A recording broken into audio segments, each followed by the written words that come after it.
Good morning, everyone. Kiddos, today we will do chapter reading of I sound words. So let's read. In the hotel, Humpty wears a wig.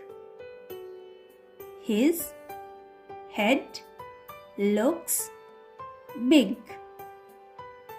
He takes tea sip by sip and gives waiter a tip.